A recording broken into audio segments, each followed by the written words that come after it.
Okay. We are live once again. Welcome everybody. Welcome to our weekly happy half hour. If this is the first time you've joined us, we are Carolina retirement planners. On the screen with me is my daughter Sam Shakavage. She is partner in the business with me. I'm David Shakavage. And every week for the past, 77 weeks? 78, 79. 78. Amy, how many weeks was it again? I love you guys so much. This is week number 79. So 79. Yes. for 79 weeks now, we've come to you every Thursday at 4:30 with something, hopefully something fun and educational, but in a fun manner that has something to do with retirement and all the stuff that goes with it, the financial, legal, tax things that go with it. And Sam, why don't you demonstrate what the topic is going to be today?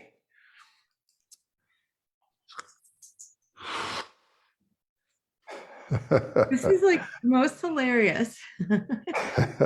So, Anybody want to guess? anybody want to guess Go, what today's topic is? Today's topic will be inflation, something that's been in the news. All you can hear these days is stuff about inflation in the news. I'm feeling it at the grocery store. I don't know. Are y'all feeling it at the grocery store? Oh my goodness. Yeah.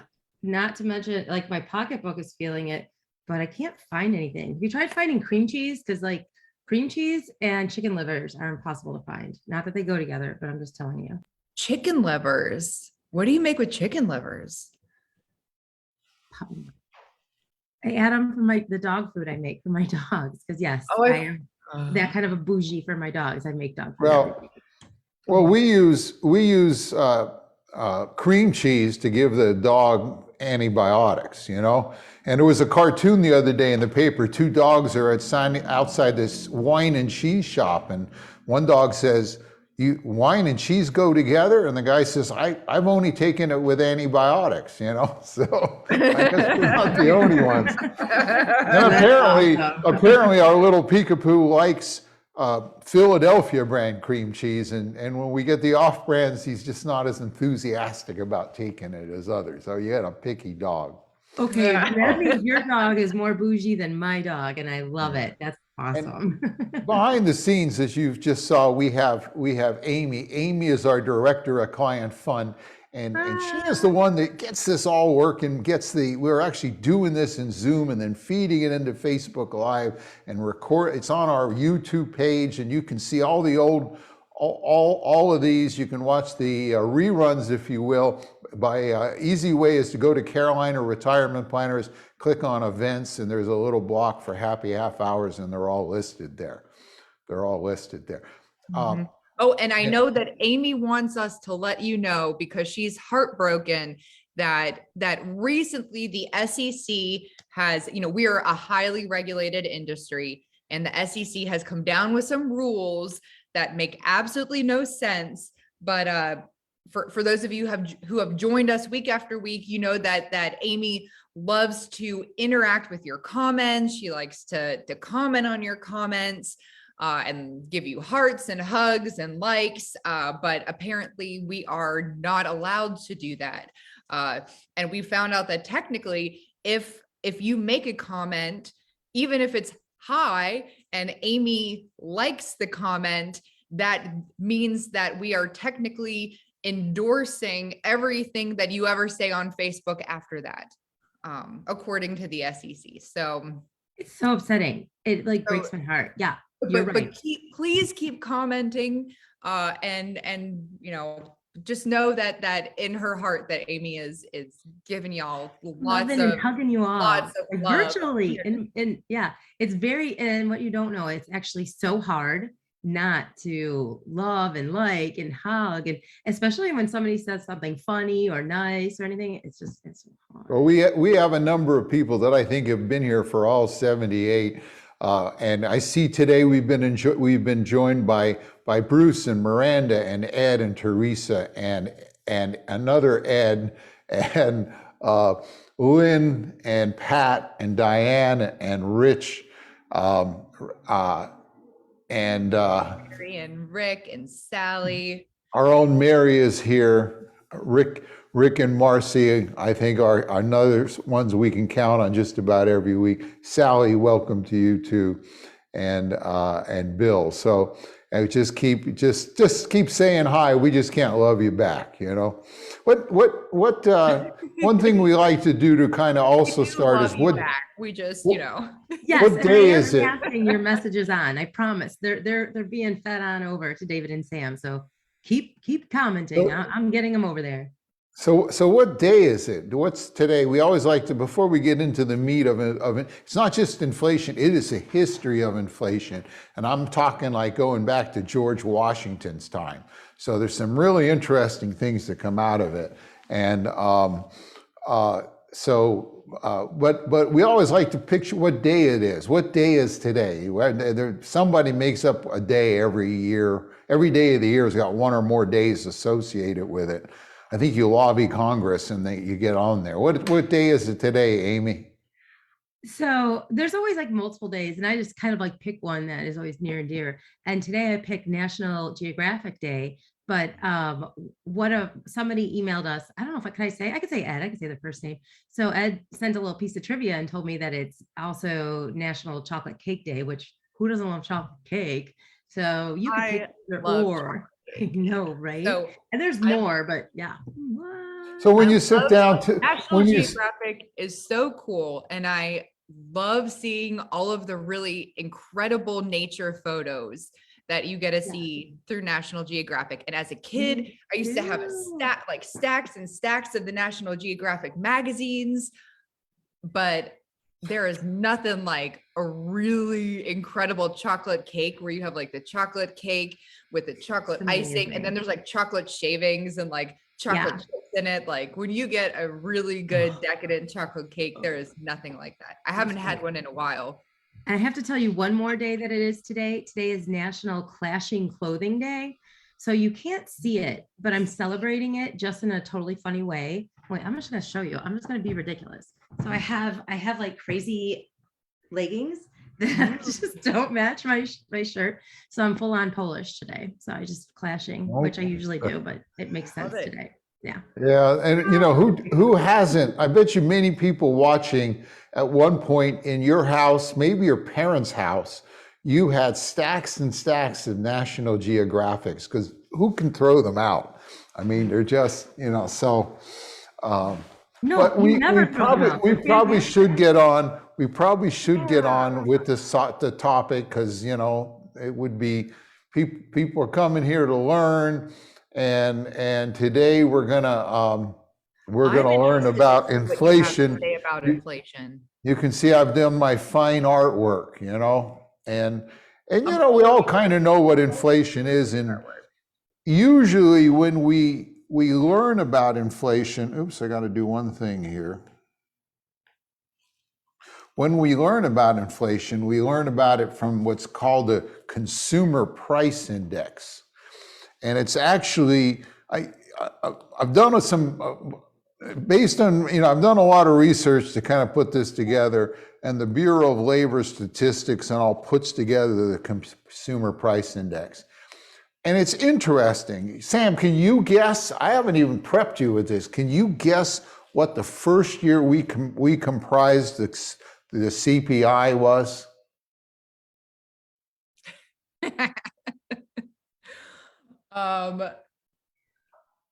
1935. Pretty close. It was 1913. That was the first year we did the Consumer Price Index, and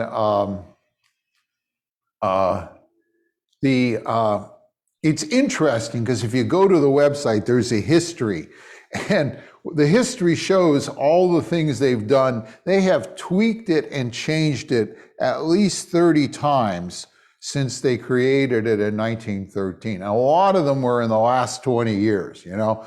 So their Consumer Price Index is this sort of ever-changing living beast, but it does give us some idea of what the inflation was. And they actually have data that goes back and shows what the consumer price index was as far back as 1774. They actually go back to prior to, our revolution. And this data is something I saw, I think like 20 years ago. When I first switched careers and switched from engineering to here, I was reading some journal, and it pointed out that throughout most of our country's history, prices were pretty level. You can see along the bottom here, we have years.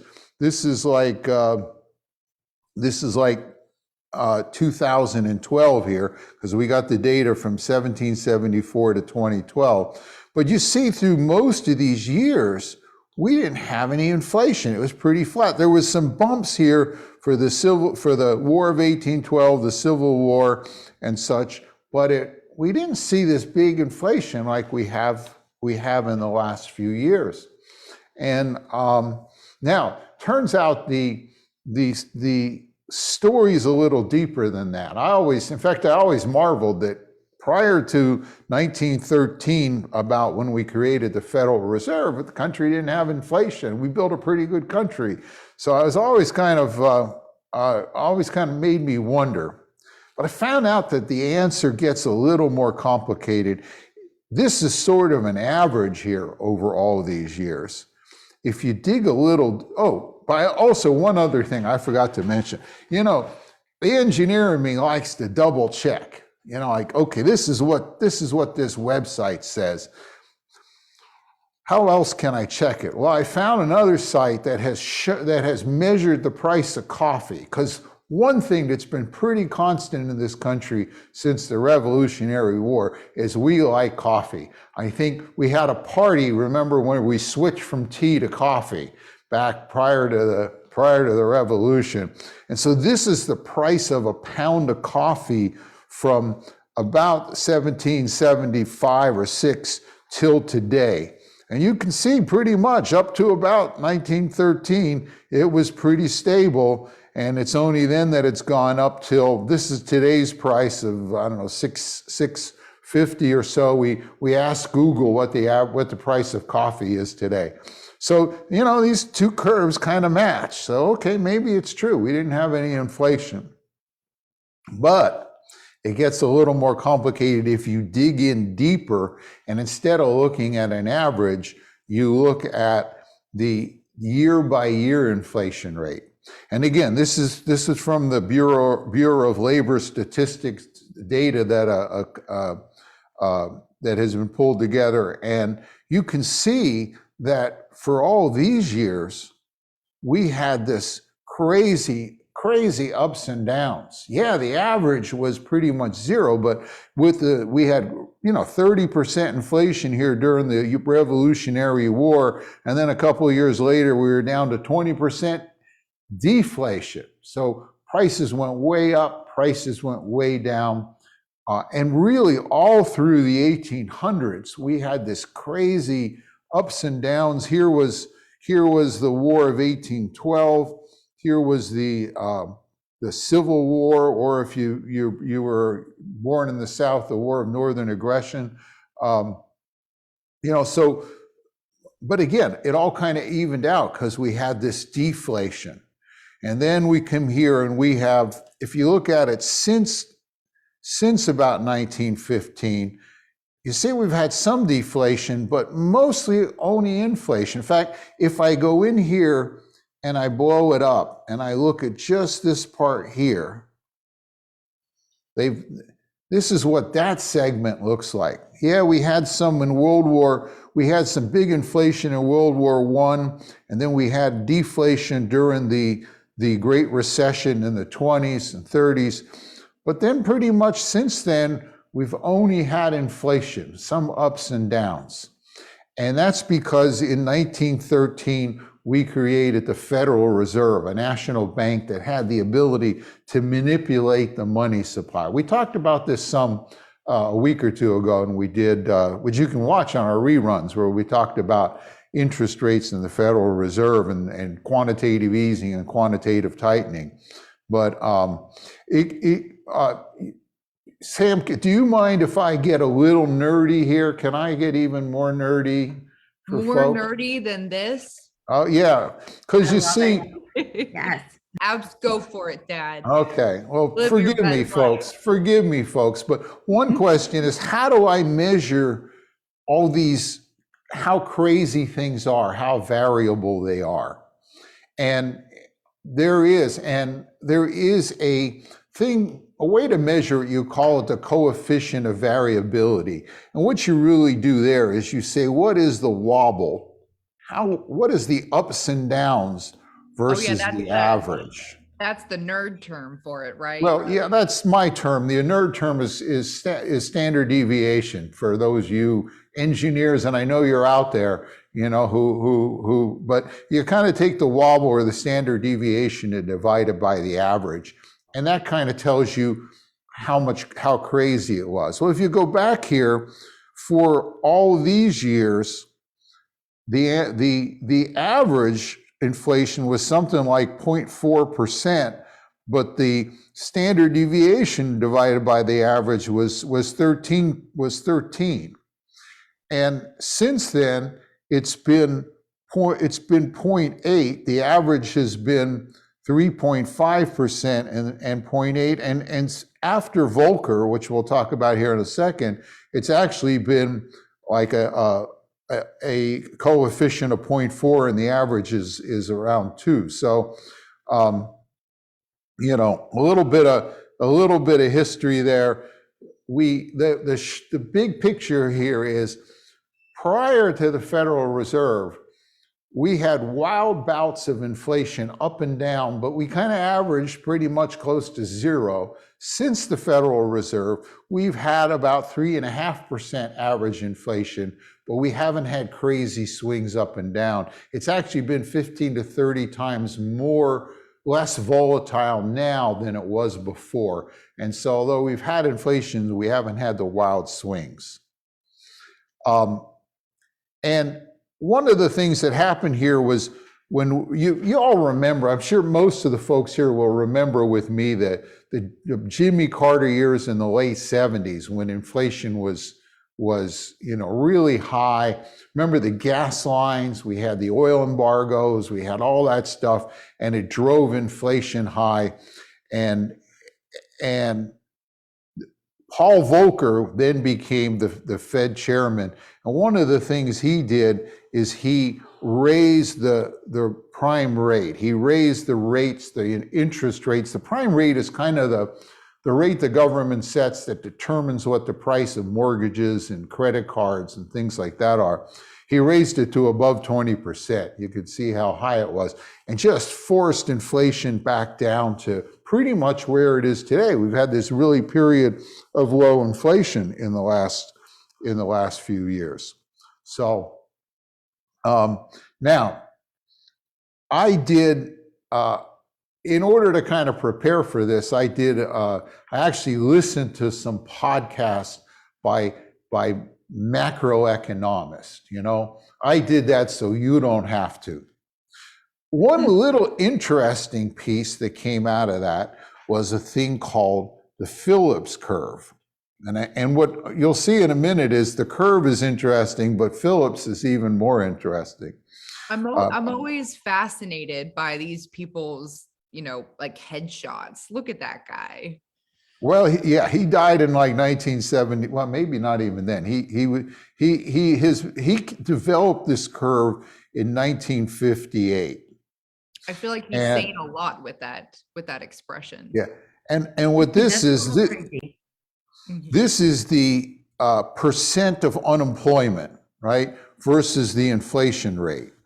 And what it's kind of saying is, when unemployment gets really low, prices go up. That all of a sudden we see inflation could be driven by low employment, because when unemployment's low, employers can't get people. They got to raise their wages and to get people, and then when they raise their wages, their costs go up, so they increase the price of what they have, and And it's what they call a nonlinear curve. What it says is it really doesn't do much until you get to some point, and then all of a sudden it shoots up. And some of these macroeconomists that I was listening to in the gym were on the podcast were like talking about this could be what we're seeing now. Is that possible? But then I got curious. I said, well, who was this Phillips guy? So, God bless Wikipedia. Phillips, his real name is Alban William Housego Phillips. Wow. He was born in Australia? No, Australia, next door.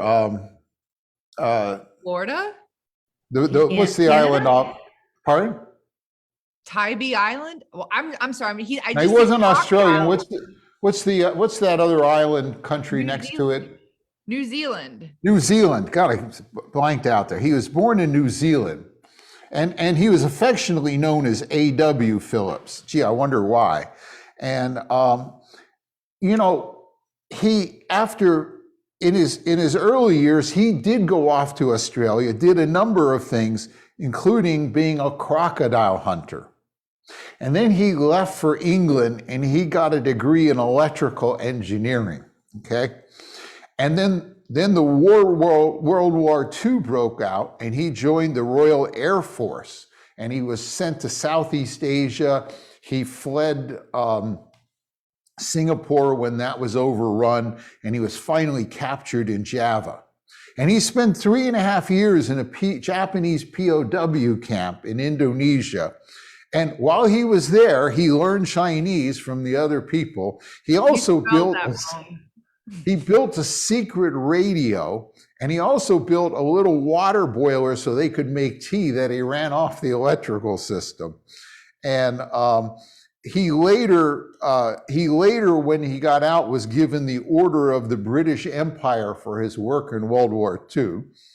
Then he went on to become a professor at a European economic college, and he developed what's called the MONIAC. Now, the MONIAC stands for Monetary National Income Analog Computer. And it was not an electrical computer. It worked off hydraulics, little pipes and pumps and things to simulate the British economy. Okay. Wow. It was well received. He became a full professor there. He came out with what they called hydraulic macroeconomics. He died at age 60. He died relatively young. And they alluded to the fact that had he lived a little longer, he might have won a Nobel Prize because he was that kind of guy. Whenever they say, who would you like to have a beer with, anybody dead or alive?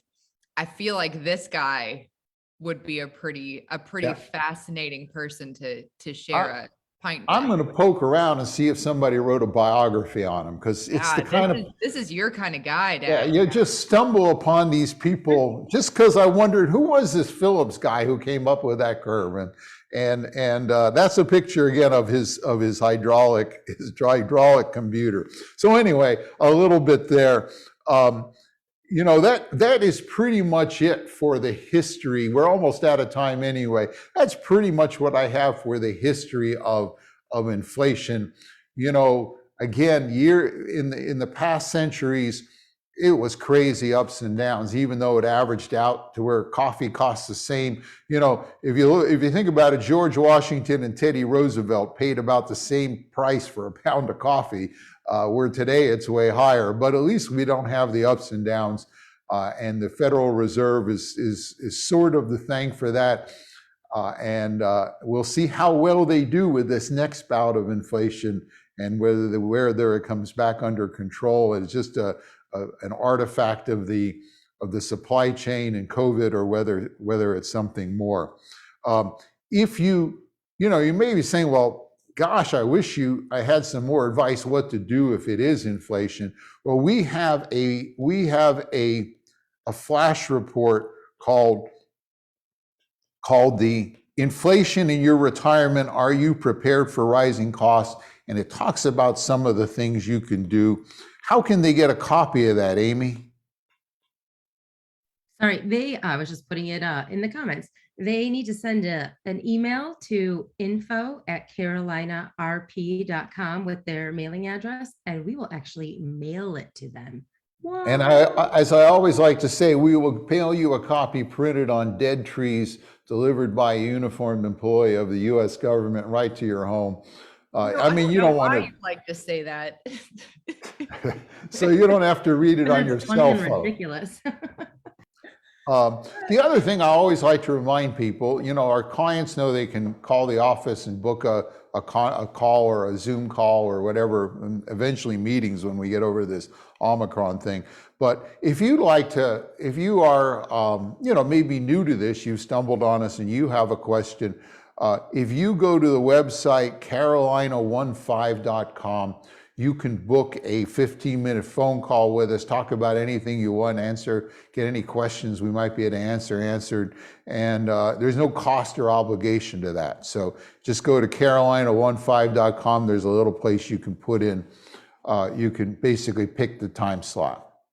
And so that is my little, you know, little presentation on the history, or our presentation on the history of inflation. Next week, we're going to do what happened last year. We're going to look at how the market did, not just, you know, what you see on TV, you see the S&P or the Dow, but you know, international developed markets, emerging markets, bonds, gold, all those other things that most portfolios contain, but they don't talk about on TV. All they do is they talk about how did the S&P did, which nowadays is like 5 stocks. So, you know, we'll be covering that. So we're going to see what it did last year and a little outlook as to what's coming up, maybe coming up this year. So you want to be here for that. Tell your friends, grab a drink.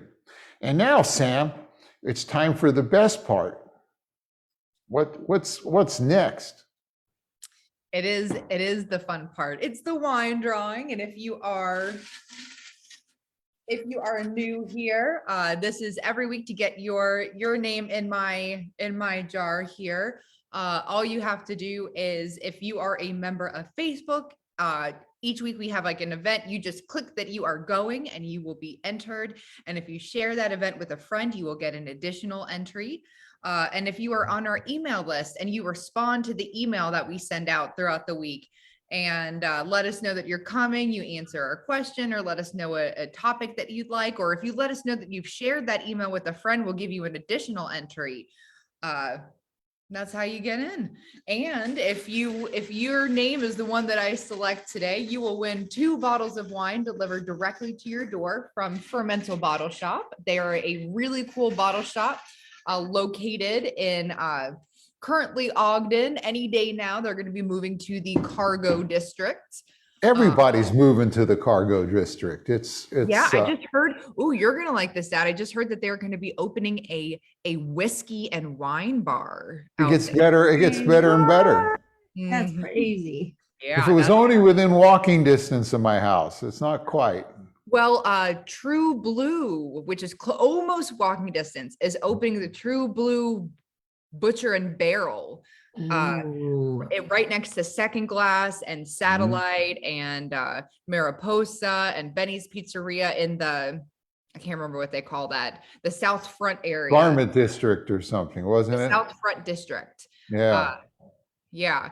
There, and that's going to be a bourbon bar, and that's almost walking distance to your house. Oh my gosh, that's going to be fantastic. We're going to get you a bike. We'll get you one of those ones that's like real low to the ground or I something. can stop there before the Satellite Sunday nights when I play dulcimer, you know.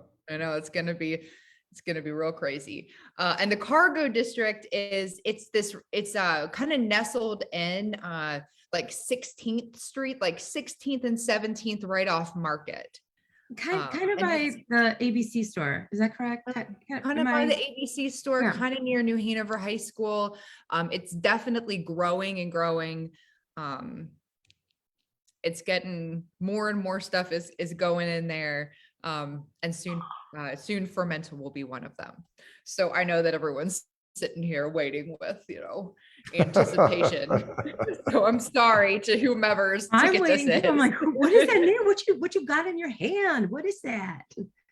So our winner this week of 2 bottles of wine delivered directly to your door, so you don't even have to leave the house or put on real pants to receive them, is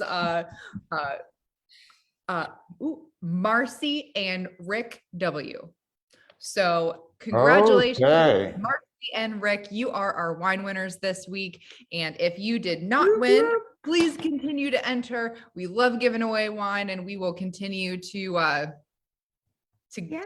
keep Invite giving wine away. your friends to this. Remember, all 70 plus are available to watch at any time. We have a lot of people come back and watch it later. 79. And Well, 78. By the end of the day today, they're by next tomorrow week- morning, they'll be 79. next week, a look at last year, what happened, and a look going forward. It's going to be good and hopefully entertaining as we can make it. So It's always never be entertaining. boring.